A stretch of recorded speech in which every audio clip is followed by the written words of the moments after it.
উন্নতি হয়েছে ফেনীর বন্যা পরিস্থিতি এ নিয়ে আরো জানাচ্ছেন সহকর্মী তোফায়েল আহমেদ নিলয়। ধন্যবাদ। আসলে আপনি জানেন যে ফেনীর যে বন্যা পরিস্থিতি সেটি কিন্তু আসলে উন্নতির দিকে আমরা দেখেছি যে বিভিন্ন এলাকা থেকে আসলে পানি নামছে। পানি নামার সাথে সাথে আসলে ক্ষয়ক্ষতির চিত্রগুলো ফুটে উঠছে। আমি এই মুহূর্তে রয়েছি ফুলগাজী উপজেলার বন্দুয়া এলাকায়।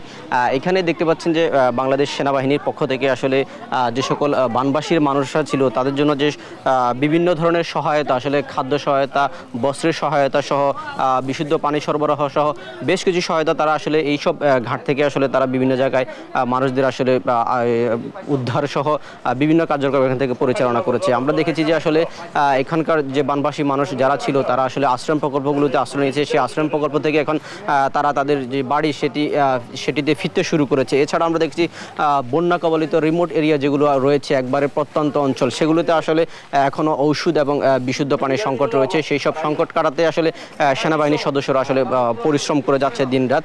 আমরা দেখেছি যে এখনও বিভিন্ন এলাকায় যে পানিবাহিত রোগ সেটি কিন্তু মারাত্মক আকারে ধারণ করেছে। মানুষের চর্মরোগ এবং জ্বর, সর্দি, কাশি সহ বিভিন্ন সমস্যা, আসলে পানিবাহিত রোগ যেমন ডায়রিয়া, এইসব সমস্যা কিন্তু তারা সম্মুখীন হচ্ছে।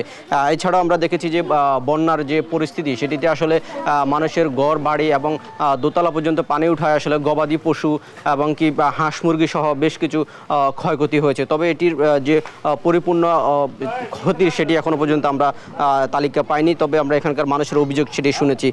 এছাড়াও আমরা দেখেছি অধিকাংশ সড়কে এখন ইতিমধ্যে যান চলাচল শুরু হয়েছে। পানি নামতে শুরু করায় যান চলাচল শুরু করলেও বেশ কিছু সড়কে কিন্তু আসলে বড় বড় গর্ত সৃষ্টি হয়েছে, সেগুলোতে আসলে মানুষ চলাচল করতে কিন্তু তারা দুর্ভোগ পোহাতে হচ্ছে।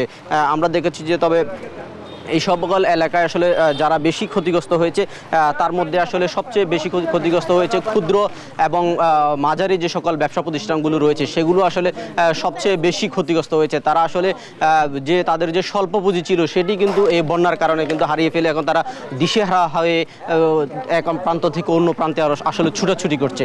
তো এই ছিল আমার কাছে বন্যার সর্বশেষ তথ্য।